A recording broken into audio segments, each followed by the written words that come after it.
Assalamualaikum warahmatullahi wabarakatuh. Alhamdulillah, selamat sore para sedulur-sedulur yang saya cintai. Jumpa lagi di kanal YouTube-nya Pak Digun. Oke para sedulur, jadi tinggal menghitung hari, beberapa hari lagi timnas kesayangan kita, timnas sepak bola Indonesia, timnas Garuda akan menjalani laga penting, yaitu akan menghadapi timnas Jepang ya di GBK Jakarta Indonesia. Yang jelas timnas Jepang saat ini hadir di Indonesia dengan kekuatan penuh ya, 27 pemainnya sepertinya nggak banyak perubahan. Yang jelas yang absen cuman si Ayase Ueda ya, strikernya ya, diganti dengan striker yang lain dari Jepang. Yang jelas timnas Jepang saat ini memang kekuatan penuh datang ke Indonesia, artinya pemainnya bukan pemain pelapis ya teman-teman. Jadi pemain-pemain sekelas Kaoru Mitoma dari Brighton and Hove Albion, kemudian Ritsu Doan dari AFC Football Club Freiburg, kemudian Takumi Minamino dari Football Monaco, kemudian si Takefusa Kubo dari Real Sociedad, dan juga Daizen Maeda dari Glasgow Celtic. Semua turun semua. Bahkan pemain belakangnya sekelas Ko Itakura, semuanya pemain-pemain ini ya. Wataru Endo yang main di Liverpool, Ko Itakura, semuanya turun semua. Pemain inti dari Jepang, ini nggak ada pemain pelapis yang berhadapan dengan Jepang nanti. Yang jelas Jepang ini dalam 4 match terakhir dia belum terkalahkan ya teman-teman. Pertama dengan China dia menang 7-0, kemudian dengan Saudi Arabia dia 2-1, dengan Bahrain dia menang 5-0. Terakhir dengan Australia dia imbang 1-1. Yang jelas formasi yang diterapkan oleh anak asuhnya Hajime Moriyasu ini adalah formasinya nggak pernah berubah ya, 4-2-3-1, yang memang kemudian biasanya strikernya si Ayase Ueda, tapi ketika jumpa dengan Indonesia saat ini Ayase Ueda dia cedera ya. Memang masih banyak pilihannya, salah satunya adalah Daizen Maeda dari Glasgow Celtic ya teman-teman. Yang jelas yang memang tipe permainan Jepang memang sepertinya agak sulit kemudian untuk diantisipasi oleh timnas Indonesia. Tanpa ketika dulu kualifikasi Piala Asia Indonesia, ketika itu penguasaan bolanya sampai hampir 65% sampai 70% tuh ball possession-nya di Jepang ya. Karena Jepang ini dengan pola 4-2-3-1 biasanya dia mengandalkan kekuatan pemain tengahnya. Di situ ada langganan starternya lah Keito Nakamura. Pemain tengah sebelah kiri, kemudian Takumi Minamino tengah attacking midfieldernya kan? Dan juga kadang ada si Takefusa Kubo, atau kadang-kadang Takefusa Kubo biasanya taruh tengah juga, kadang di sayap, tapi kebanyakan dia main di sayap ya teman-teman. Jelas antara Takumi Minamino, kemudian Keito Nakamura, kemudian Ritsu Doan, ini pemain-pemain yang memang menjadi pemain kunci di klubnya masing-masing. Apalagi kalau lihat tampilan terakhir daripada Kaoru Mitoma di Brighton and Hove Albion tuh kayaknya ngeri sekali ya. Jadi pemain-pemain ini yang saya sebutkan tadi memang memiliki kemampuan dribble bola yang mirip-mirip dengan pemain Amerika Selatan ya. Gocehan bolanya itu luar biasa. Biasa kadang melewati 1, 2, 3 pemain. Dan memang yang saya cermati kesulitannya timnas kita lah menghadapi sistem high pressing Jepang ya, yang membutuhkan energi dan stamina yang kuat.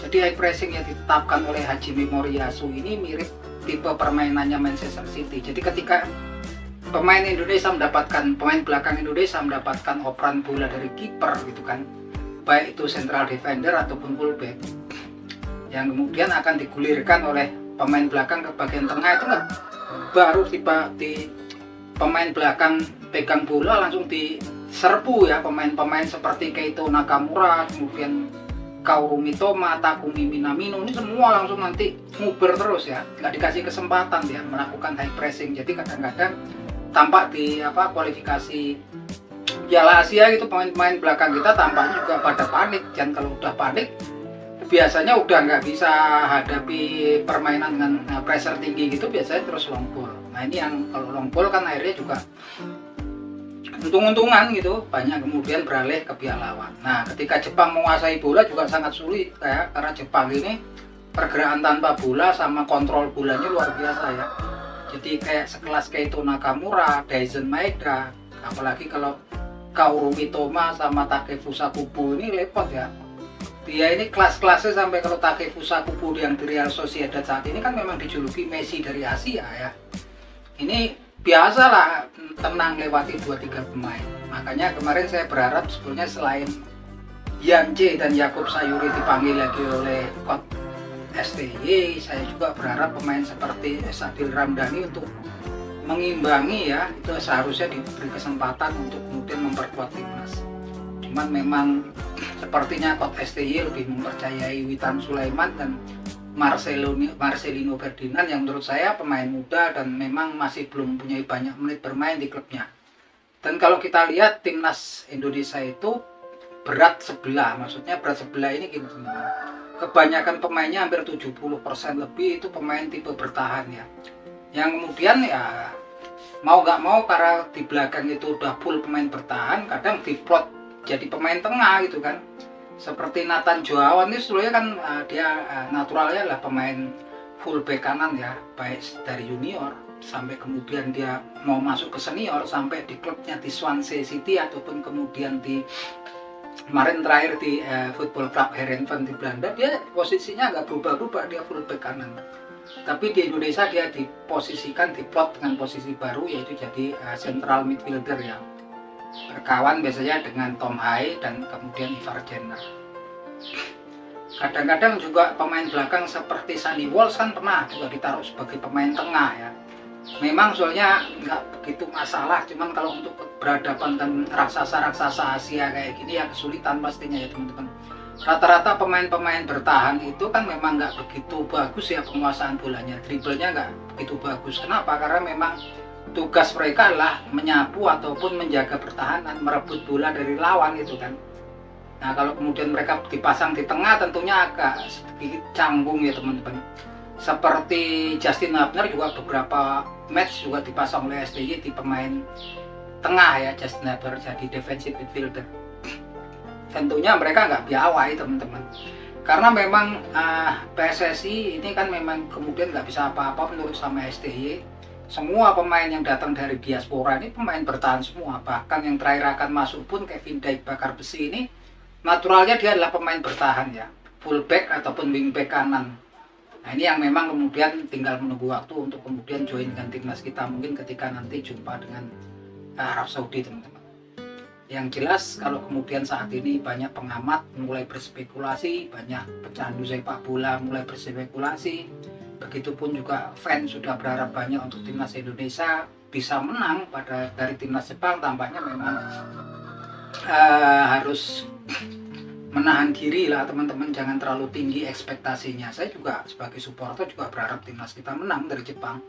Tapi kalau saya lihat kita analisa liga pertemuan terakhir timnas Indonesia sama Jepang di kualifikasi Piala Asia itu susah ya, walaupun sekedar untuk mendapatkan mengalirkan bola dari belakang ke depan itu susah karena begitu kiper ngoper ke belakang pemain belakang agar main-main bola pendek ke tengah langsung dipressure oleh pemain Jepang. Nah ini yang sepertinya memang harus mulai diantisipasi oleh coach STY ya teman-teman. Ini tipe mainnya Jepang ini mirip kalau kita lihat seperti permainannya di Liga Inggris Manchester City ya. Jadi nggak pernah ngasih kesempatan back lawan ataupun pemain belakang lawan untuk kemudian mengalirkan bola ke tengah.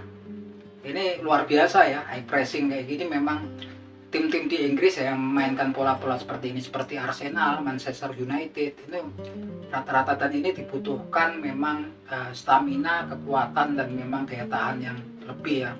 Dan yang kita lihat memang kebanyakan pemain-pemain kita kan memang banyak yang belum menjadi pemain utama di klubnya gitu kan, seperti Nathan Joawan kan nggak pernah mendapatkan menit bermain ya di klubnya, jadi cadangan di Swansea City saat ini gitu kan. Begitupun juga Marcelino Ferdinand kan dapat kesempatan juga cuma sekali kemarin ketika dia memperkuat under 21-nya Oxford United di Liga Championship. Begitupun kayak Pratama Arhan bahkan malah nggak mendapatkan menit bermain sama sekali di Suwon United, di Suwon FC Football Club di Korea ya teman-teman. Ini pemain-pemain yang memang kemudian yang nggak menjadi starter ini repot ya teman-teman. Tapi belakangan memang kemudian yang datang seperti Mes Hilger, Eliano Reinders, Kelvin Verdong, terus si Tom Hai, ini pemain-pemain yang juga mendapatkan menit bermain yang cukup di klubnya. Bahkan terakhir juga harapan kita Rafael Struijk sudah mendapatkan menit bermain di klubnya yang baru dan berhasil merasakan gol di Brisbane Roar. Walaupun Brisbane Roar kemarin juga kalah dari Sydney Football Club di Liga Australia, tapi paling tidak sepertinya Rafael Struijk sudah mendapatkan kepercayaan dari pelatih Brisbane Roar untuk menjadi pemain starter daripada Brisbane Roar. Yang jelas harapan kita kemudian jangan terlalu ekspektasinya terlalu tinggi, karena yang kita hadapi lah Jepang. Jangan kalau kemudian memang bisa draw itu udah bagus banget kalau menurut saya. Dan harapan ini muncul ketika kemudian Coach STY kemudian memanggil Yance dan Jakub Sayuri bersaudara. Saya pikir Jakub Sayuri dari sayap kanan kalau dipasang sebagai winger ataupun wingback, dia pastinya mampu untuk menerobos lini belakang Jepang, terus bisa memberikan crossing ke striker yang nggak lain dan nggak bukan pasti pilihannya adalah Rafael Struijk. Saya pikir Yance Sayuri, Jakub Sayuri di winger kanan, kemudian Ratna Mangun sebagai winger kiri itu udah mantep banget. Nah itu aja teman-teman obrolan kita di sore hari ini, semoga menghibur teman-teman. Selalu semangat, salam sepak bola.